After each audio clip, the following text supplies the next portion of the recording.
అందరికీ నమస్కారం అండి. అందరూ ఎలా ఉన్నారు? నేనైతే బాగున్నాను. మీరు కూడా బాగున్నారని ఆశిస్తూ ఉన్నాను.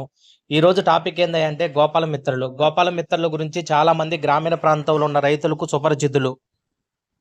వారు చేస్తున్నటువంటి పని ఎవరు చేయలేరు. ఎందుకంటే ఒక గ్రామీణ స్థాయిలో ఇంటింటికి వెళ్ళి ప్రతి పశువు, మేకలు, గొర్రెలు, కోళ్ళు, పశు సంపద అభివృద్ధితో పాటు వాటికి ఎటువంటి వ్యాధులు సంక్రమించినప్పుడు ఒక టైం అంటూ లేకుండా ఏ సమయం అంటే ఆ సమయం అర్ధరాత్రి, అపరాత్రి అనకుండా వెళ్లి వాటి యొక్క చికిత్సను అందిస్తున్నటువంటి ఎంతో ప్రయాసపడుతున్నటువంటి ఈ గోపాల మిత్రుల గురించి మనం ఎంత చెప్పుకున్నా తక్కువే.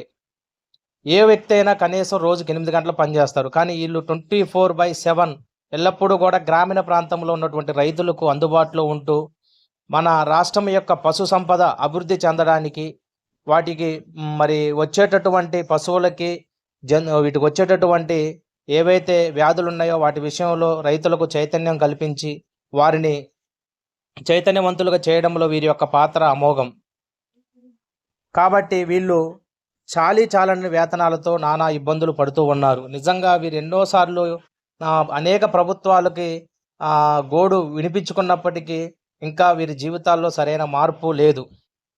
కాబట్టి వీరి పనికి తగినటువంటి వేతనం, కనీస వేతనం అమలు చేయాలని, తర్వాత వీరికి ఉద్యోగ భద్రత కూడా కల్పించితే వీరింకా ఉధృతంగా పనిచేయడానికి అవకాశం ఉంటుంది. ఇప్పటికీ ఎంతో బాధ్యతగా ఎక్కువ సమయం, ఒక సమయం అంటూ లేకుండా 24 గంటల్లో ఎల్లప్పుడూ రైతులకు అందుబాటులో ఉంటూ వాళ్ళు సేవలు అందిస్తూ ఉన్నారు.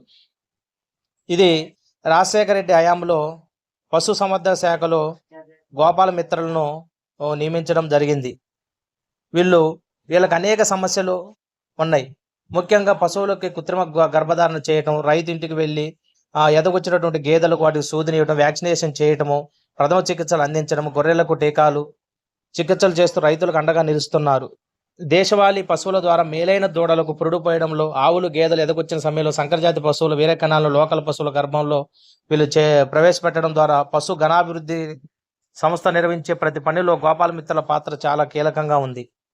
18 ఏళ్లుగా ఎంతో వెట్టి చాకరీ చేస్తున్నప్పటికీ ఈ ప్రభుత్వాలు మారుతా ఉన్నాయి, కానీ వీరి జీవితాల్లో ఎటువంటి మార్పు జరగడం లేదు. ఇప్పుడున్న పరిస్థితుల్లో కనీస వేతనం లేదా పే స్కేలను అమలు చేసి ఉద్యోగ భద్రత కల్పించి పశుసంవర్ధక శాఖలో విలీనం చేసి వీరిని పర్మనెంట్ చేస్తే వీరి యొక్క జీవితాల్లో వెలుగులు నింపిన వాళ్ళు అవుతారు.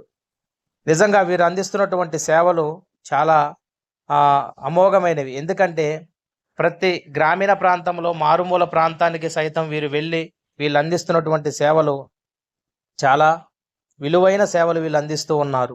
ప్రజల్లో పశువుల్లో వచ్చేటటువంటి అనేక రకాలైన గాలుకుంటు వ్యాధులు, రకరకాలైనటువంటి వ్యాధుల విషయంలో ఎప్పటికప్పుడు రైతుల్ని మేలుకొలుపుతూ, వారికి అనేక జాగ్రత్తలు చెబుతూ రైతులకు ఎంతో అండగా నిలబడుతూ ఉన్నారు. నిజంగా వీరిని ప్రభుత్వం మారుతుంది, కానీ వీరి జీవితాల్లో ఇంకా వెలుగులు నిండలేదు. ఖచ్చితంగా వీళ్ళు అన్ని రకాల పర్మనెంట్ అవ్వడానికి అర్హులు. కాబట్టి వీరి యొక్క జీవితాల్లో వెలుగులు నింపడం ద్వారా ఇంకా వీళ్ళు ఉధృతంగా, ఇంకా బలంగా పనిచేయడానికి అవకాశం ఉంటుంది. ఇప్పటికి ఎంతో బాధ్యతాయుతంగా పనిచేస్తున్నటువంటి వీరి సేవలను కనీసం ప్రభుత్వాలు గుర్తించి కనీస వేతనం, ఉద్యోగ భద్రత, పే స్కేల్ వంటివి క్రమబద్ధీకరణ లాంటివి జరిగి వీరికి అనేక మేలులు జరగాలని ఆశిస్తూ నిజంగా వీరు అందిస్తున్నటువంటి సేవలు చాలా విలువైనటువంటి సేవలు, ఎవరూ అందించలేనివి. ఎందుకంటే గ్రామీణ ప్రాంతంలో ప్రత్యక్షంగా వీరు చేస్తున్న పనులు మేము చూస్తూ ఉన్నాం. నిజంగా వాహనాలు వెళ్ళలేనటువంటి మారుమూల సుదూర ప్రాంతాలకు సైతం వీరు వెళ్ళి పశువులకు అందిస్తున్నటువంటి వైద్యం, వాటిలో కలిగే దీర్ఘకాలిక వ్యాధులు, రకరకాల సీజనల్ బట్టి ఎన్నో వ్యాధులు గురవుతూ ఉంటాయి. ఎంతోమంది రైతులు మరి వెంటనే ఫోన్లు చేస్తుంటే అందరికీ సావధానంగా సమాధానం చెప్పి, రైతుకి ధైర్యం చెప్పి, మరి ఎటువంటి మెలకువలు, మరి పాడి పశువుల్లో అయితే మరి పాల దిగుబడి ఏ విధంగా పెంచాలి, మరి వాటిలో వచ్చేటటువంటి తీసుకోవాల్సినటువంటి మెలకువలు, జాగ్రత్తలు, ఎటువంటి మేతను మేపాలి, ఎటువంటి దానా వేయాలి, ఇలా గొర్రెల్లో, మేకల్లో వచ్చేటటువంటి వ్యాధులు, వీటన్నిటిని ఎప్పటికప్పుడు ప్రజలను మరి పశు రైతులను చైతన్యపరుస్తూ, వారిలో ధైర్యాన్ని నింపుతూ, వారికి అండగా ఉంటూ ఇంత మంచి సేవలు అందిస్తున్నటువంటి గోపాల మిత్రుల యొక్క సేవలు చాలా విలువైనవి, అమోఘమైనవి. ఈ విధంగా చెప్పుకుంటూ పోతే మరి ఎండాకాలమైన, వానాకాలమైన, చలికాలమైన, మరి 24/7 ఉదయం లేచిన మొదలుకొని మరి రాత్రి వరకు కూడా మరి ఏ సమయమైనా రైతులు అన్నా మా గేదెకి ఎలా ఉంది, మా గొర్రెకి ఎలా ఉంది, మా మేకకి ఎలా ఉంది, ఇది మేత మేయట్లేదు, మరి సొల్లు గారుస్తుంది, అన్న ఎదకొచ్చింది, మరి ఎద నిలబడట్లేదు, గర్భం నిలబడట్లేదు అని ఇట్లా రకరకాలైనటువంటి ఎన్నో సమస్యలతో మరి ఫోన్లు చేస్తూ ఉంటారు. మరి ఈ ఎన్నో గ్రామాల్లో మరి వాళ్ళు ఏ సమయమైనా సరే మరి అన్న నేను వస్తున్నా అని చెప్పి వెంటనే వెళ్ళి వారికి సేవలు అందిస్తున్న వీరి సేవలు నిజంగా ప్రభుత్వాలు గుర్తించాలి. ఏ ప్రభుత్వమైనా సరే మరి వీరు చేస్తున్నటువంటి సేవలను గుర్తించి వీరికి తగినంత మరి వేతనం అమలు చేయాలి. హెల్త్ కార్డులు ఇవ్వాలి. ఏదైనా అనారోగ్యానికి గురైనా మరి మరి కరోనా సమయంలో కూడా ఎంతోమంది మరణించారు. మరి అలాంటప్పుడు ఎటువంటి ఇన్సూరెన్స్ బెనిఫిట్స్ కూడా లేవు కాబట్టి ఖచ్చితంగా హెల్త్ కార్డులు, ఇన్సూరెన్స్ సౌకర్యము, తర్వాత కనీస వేతనం, ఉద్యోగ భద్రత, పశుసంవర్ధక శాఖలో విలీనం, క్రమబద్ధీకరణ జరగడానికి వీళ్ళు 100కు 100% వీరికి అన్ని విధాల అర్హత ఉంది. నిజంగా వీరి సేవలకి నేను మనస్ఫూర్తిగా చేతులెత్తి నమస్కరిస్తున్నాను. వీరికి మంచి జరగాలని ఆశిస్తున్నాను.